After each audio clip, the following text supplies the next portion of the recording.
उत्तर प्रदेश के गाजियाबाद में लोकसभा चुनाव को लेकर इंडिया गठबंधन के सहयोगी समाजवादी पार्टी और कांग्रेस नेताओं ने संयुक्त प्रेस कॉन्फ्रेंस की। कौशाम्बी स्थित एक होटल में राहुल गांधी और अखिलेश यादव ने कहा कि गठबंधन एनडीए को गाजियाबाद से गाजीपुर तक हराएगा। राहुल गांधी ने दावा किया कि इस बार एनडीए की सरकार 150 सीटों पर सिमट कर रह जाएगी। रामनवमी की आप सबको, देश को बहुत बहुत शुभकामनाएं। ये चुनाव विचारधारा का चुनाव है। एक तरफ आरएसएस और बीजेपी जो संविधान है, लोकतांत्रिक सिस्टम है, उसको खत्म करने की कोशिश कर रही है, और दूसरी तरफ इंडिया गठबंधन कांग्रेस पार्टी संविधान को, लोकतंत्र को डिफेंड करने की कोशिश कर रही है, उसकी रक्षा कर रही है। चुनाव में 2-3 बड़े मुद्दे हैं। सबसे बड़ा बेरोजगारी, दूसरे नंबर पर महंगाई, भागीदारी। मगर बीजेपी 24 घंटा डिस्ट्रैक्शन करने में लगी रहती है। कभी प्रधानमंत्री समुद्र के नीचे चले जाते हैं, कभी आसमान में सी प्लेन पे चले जाते हैं, मगर जो मुद्दे हैं उनके बारे में ना प्रधानमंत्री ना बीजेपी बात करती है। कुछ दिन पहले प्रधानमंत्री ने एएनआई को बहुत लंबा इंटरव्यू दिया। स्क्रिप्टेड था, मगर फ्लॉप शो था। प्रधानमंत्री जी ने उसमें इलेक्टोरल बॉन्ड्स समझाने की कोशिश की। प्रधानमंत्री जी कहते हैं कि इलेक्टोरल बॉन्ड्स का सिस्टम ट्रांसपेरेंसी के लिए लाया गया, राजनीति को साफ करने के लिए लाया गया। अगर यह सच है तो उस सिस्टम को सुप्रीम कोर्ट ने रद्द क्यों किया? और दूसरी बात, अगर आप ट्रांसपेरेंसी लाना चाहते थे तो जिन लोगों ने आपको पैसा दिया, बीजेपी को पैसा दिया, हजारों करोड़ रुपए दिए, उनका नाम आपने क्यों छुपाया था? और जिन तारीखों पे उन्होंने आपको पैसा दिया, उसको आपने क्यों छुपाया था? पता लगता है हजारों करोड़ रुपए का कॉन्ट्रैक्ट किसी कंपनी को मिलता है, उसके एकदम बाद वो कंपनी बीजेपी को पैसा देती है। सीबीआई की इंक्वायरी होती है, ईडी की इंक्वायरी होती है, किसी कंपनी पर शुरू होती है, उसके 10-15 दिन बाद कंपनी करोड़ों रुपए बीजेपी को देती है, और फिर सीबीआई की इंक्वायरी, ईडी की इंक्वायरी बंद हो जाती है। सड़क पे इसको एक्सटॉर्शन कहते हैं, एक्सटॉर्शन कहते हैं सड़क पे।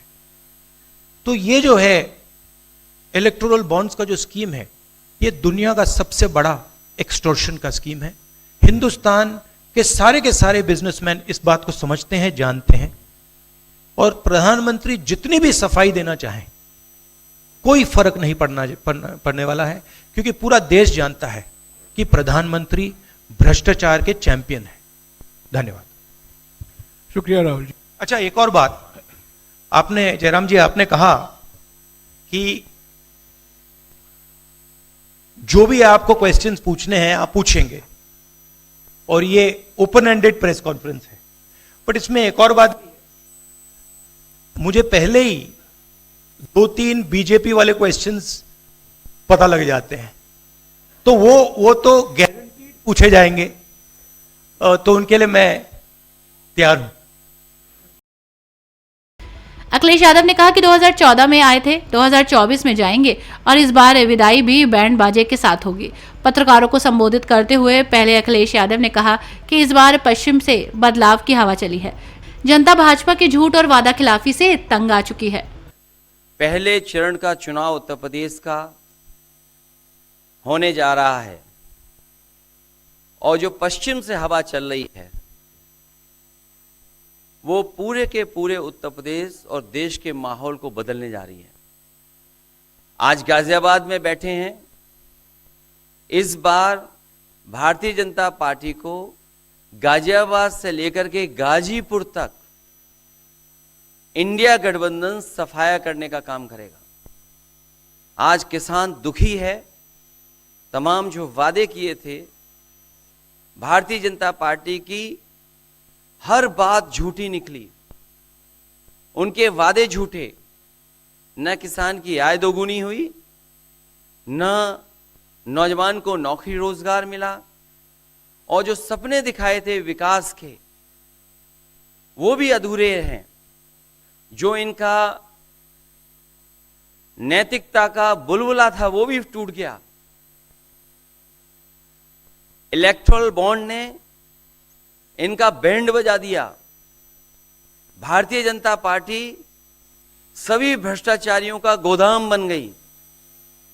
न केवल भ्रष्टाचारियों को ले रहे हैं, बल्कि भ्रष्टाचारियों ने जो कमाया है उसको भी अपने साथ रख रहे हैं। जहां उत्तर प्रदेश देश का सबसे बड़ा प्रदेश है, डबल इंजन की सरकार में जो दावा करते रहे डबल इंजन, उनकी होर्डिंग देखिए आप कि अब डबल वहां पर नहीं दिखाई देते हैं, अकेले दिखाई दे रहे हैं। इनके प्रत्याशी होर्डिंग से गायब हैं और चुनाव के बाद होर्डिंग पे जो अकेले हैं वो भी गायब हो जाएंगे और सफाया होने जा रहा है। इनका एक ही नारा है, झूठ बोलने का और लूटने का। लूट और झूठ भारतीय जनता पार्टी की पहचान बन गई है। पेपर लीक कितने हुए हैं? एक दो होते तो ठीक था, लेकिन 10 पेपर लीक हुए। और मैंने कई मौकों पर वो बात बताई कि अगर एक परिवार के हम केवल 3 सदस्यों को मान लें, जिस व्यक्ति ने परीक्षा लिखने की तैयारी की, जो परीक्षा नहीं दे पाया पेपर लीक के कारण, और उसके मां बाप को अगर हम जोड़ लें तो ऐसे 60 लाख नौजवान हैं। 60 लाख नौजवानों का भविष्य अंधकार में डाल दिया। और अगर 60 लाख का गुणा करें हम 3 से, 1 करोड़ 80 लाख, और 1 करोड़ 80 लाख को अगर हम डिवाइड कर दें 80 लोकसभाओं से, तो भारतीय जनता पार्टी का 2,25,000 वोट हर लोकसभा में कम हुआ है। इसलिए एक भी वोट बट ना पाए। जहां हमें मतदान करना है वहीं मतदान के दिन हमें सावधान भी रहना है। अगर हम सावधान रह करके मतदान करेंगे और अपने बूथ की चौकीदारी करेंगे तो भारतीय जनता पार्टी का सफाया होगा। आने वाले चुनाव में, ये देश का चुनाव है, देश की जनता बदलाव चाहती है और बदलाव की हवा पश्चिम से उत्तर प्रदेश से चल रही है।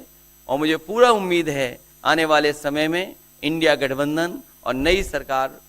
प्रेस वार्ता में पूछे गए सवालों का जवाब भी दोनों नेताओं ने दिया। ये पूछे जाने पर कि क्या वो अमेठी और रायबरेली से लोकसभा चुनाव लड़ेंगे, कांग्रेस नेता राहुल गांधी ने कहा कि ये भाजपा वाले का सवाल है। बहुत अच्छा, मुझे जो भी आदेश मिलेगा मैं उसका पालन करूंगा। पहला सवाल महिकार सिंह जी, हिंदुस्तान दी डेली से। माइक दीजिएगा।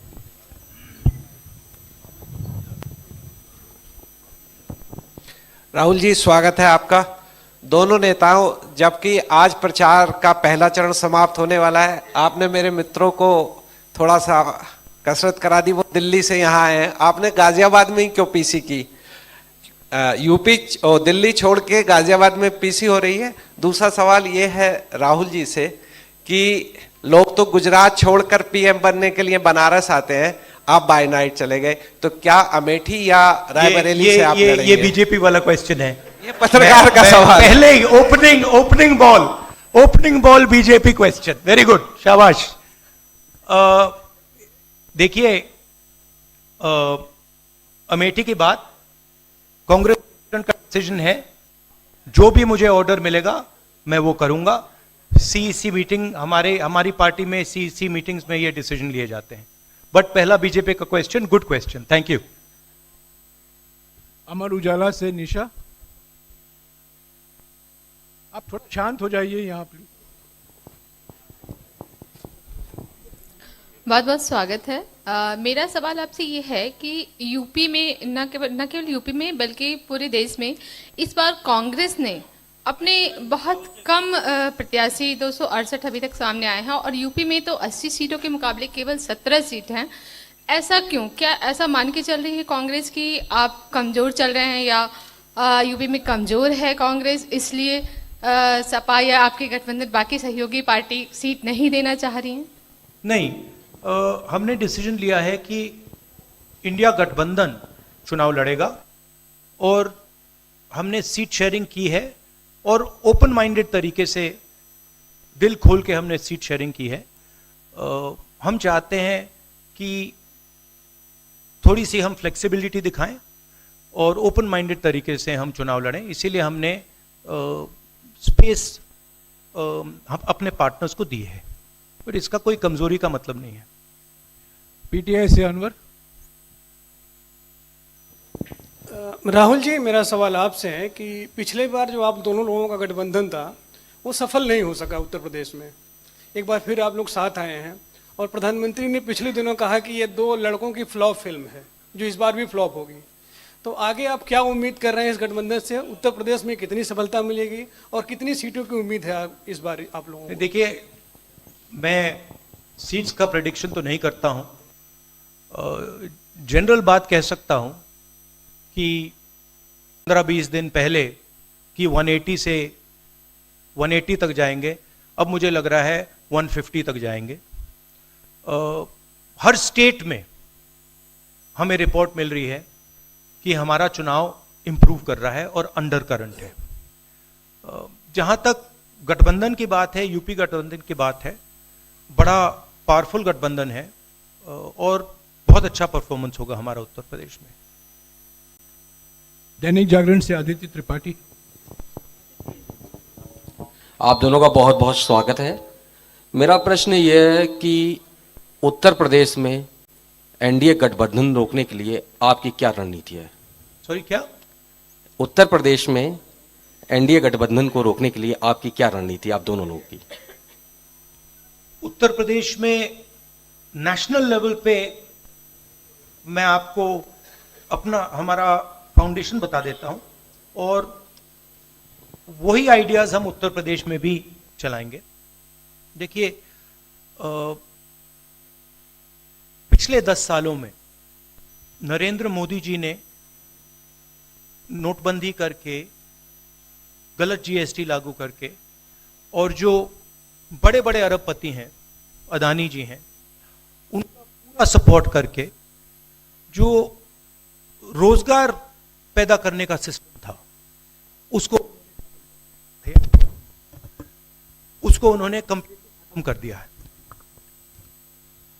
तो सबसे पहला काम जो रोजगार हिंदुस्तान के युवाओं को मिलना चाहिए उसको एक बार फिर स्ट्रेंथन करने का है। उसके लिए हमने अपने मैनिफेस्टो में 2-3 आइडियाज दिए हैं। एक आइडिया रेवोल्यूशनरी आइडिया है, राइट टू अप्रेंटिसशिप। तो जो अमीर घर के बच्चे होते हैं वो अप्रेंटिसशिप करते हैं, ट्रेनिंग मिलती है, पेड ट्रेनिंग होती है। तो हमने डिसाइड किया है कि हिंदुस्तान के उत्तर प्रदेश के सब ग्रेजुएट्स को, डिप्लोमा होल्डर्स को हम अप्रेंटिसशिप का अधिकार देंगे। जो भी अप्रेंटिसशिप करना चाहेगा उसको प्राइवेट सेक्टर में, पब्लिक सेक्टर में, सरकार में अधिकार मिलेगा, अप्रेंटिसशिप का अधिकार मिलेगा, ट्रेनिंग होगी और 1 लाख रुपए साल का, 8,500 रुपए महीने का उस युवा के बैंक अकाउंट में हम डालेंगे। और ये करोड़ों युवाओं के लिए हम अधिकार दे रहे हैं। इससे एक ट्रेन्ड मैन पावर तैयार होगा, प्राइवेट कंपनीज को भी इसका फायदा होगा, सरकार को भी इसका फायदा होगा, और एक प्रकार से युवाओं के लिए ये एक जॉब मार्केट में एंट्री का सिस्टम हो जाएगा। दूसरी चीज 30 लाख सरकारी रोजगार हैं जो नरेंद्र मोदी भर नहीं रहे हैं, वो वैकेंसीज हम युवाओं को देने जा रहे हैं। पेपर लीक की बात हुई है, उसके लिए हम कानून बनाएंगे, उसको हम खत्म कर देंगे। तो ये बात हुई युवाओं की। एक और हमारा आइडिया, क्रांतिकारी आइडिया, और ये उत्तर प्रदेश की महिलाओं को बहुत फायदा मिलेगा इससे।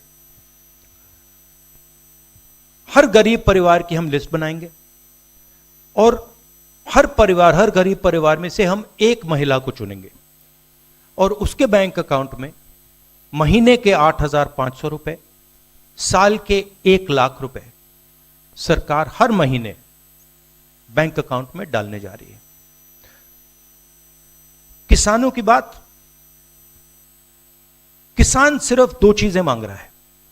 नरेंद्र मोदी से 10 साल मांगा, हमें सही दाम दिलवा दीजिए, और जैसे आपने 16 लाख करोड़ रुपए, मतलब 24 साल का मनरेगा आपने अदानी जैसे लोगों का माफ किया, वैसा ही आप हमारा भी माफ कर दीजिए।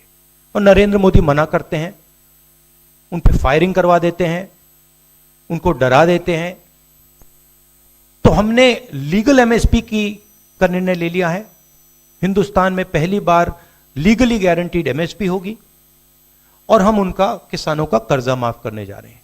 यही मेन मुद्दे हैं चुनाव में। बीजेपी का मैनिफेस्टो देखेंगे तो उसमें आपको उसका जो फाउंडेशन है, 2 चीजें हैं। एक कि वो शायद 10-15 साल बाद ओलंपिक गेम्स इंडिया लाएंगे, और दूसरा 1 या 2 व्यक्तियों को वो चांद पे पहुंचा देंगे। तो ये बेसिकली चुनाव चल रहा है। शुक्रिया राहुल जी। अगले 3-4 सवाल आप कृपया अखिलेश जी से पूछेगा। एएनआई से शालिनी।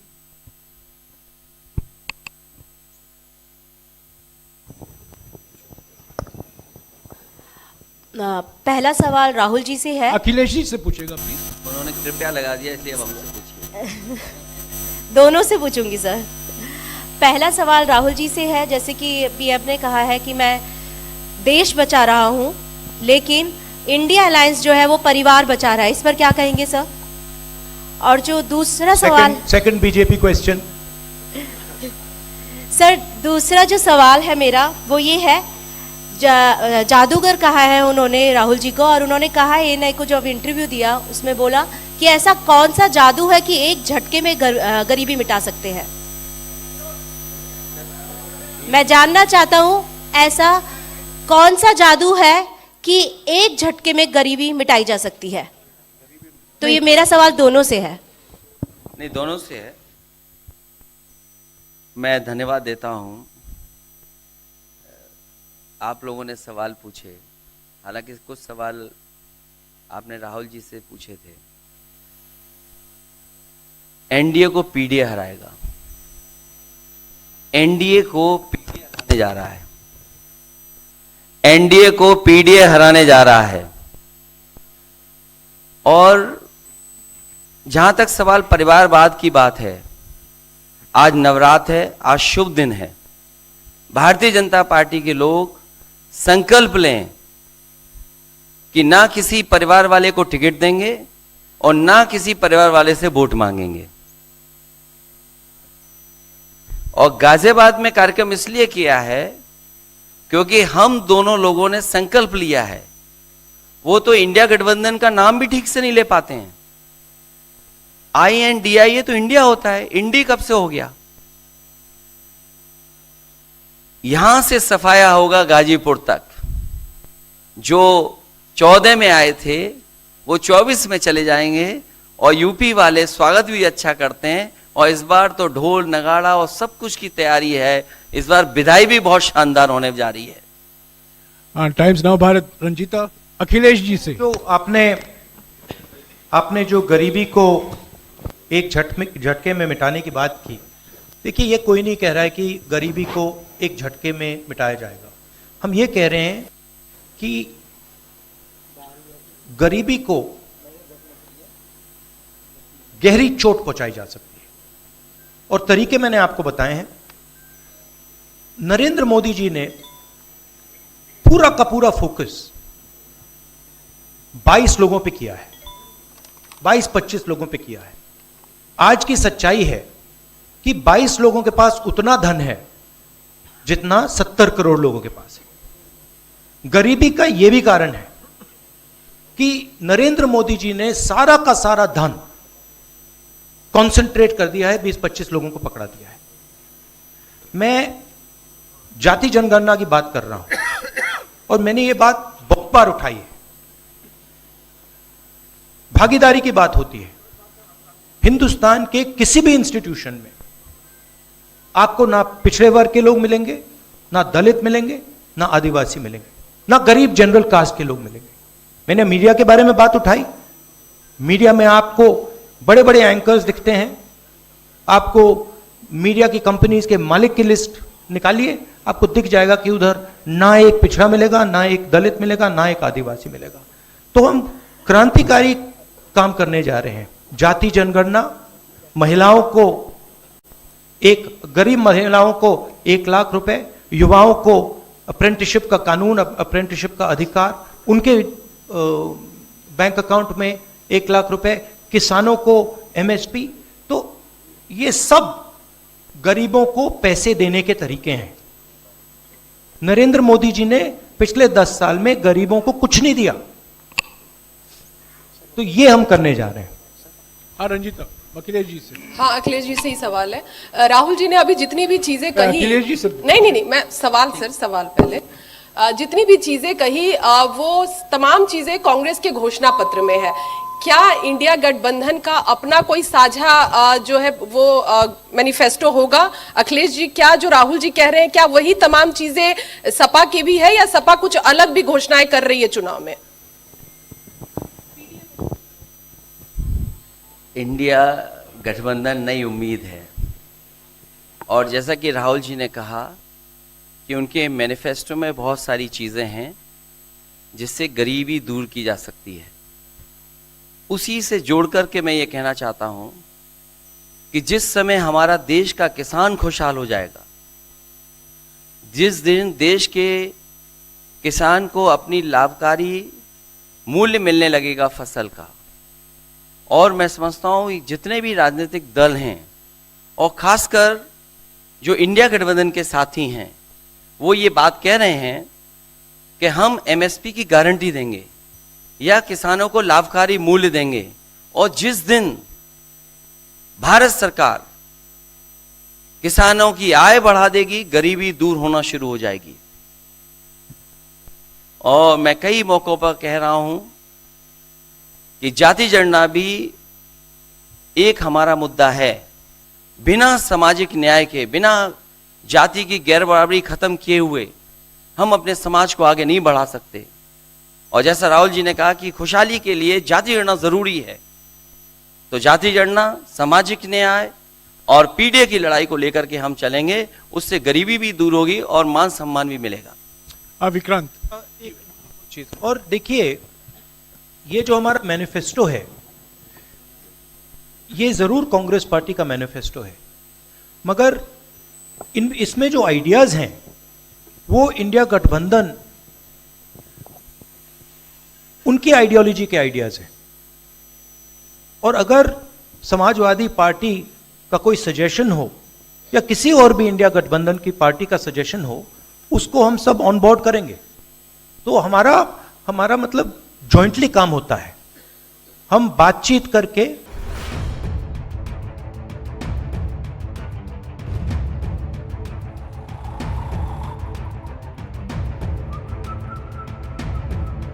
हर बड़ी खबर का असली एड्रेस है खबरनामा। इसलिए हर न्यूज अपडेट के लिए सब्सक्राइब करें और फॉलो करें खबरनामा, और इस वीडियो के लाइक बटन को प्रेस कर इस वीडियो पर कमेंट के जरिए अपनी राय देना ना भूलें।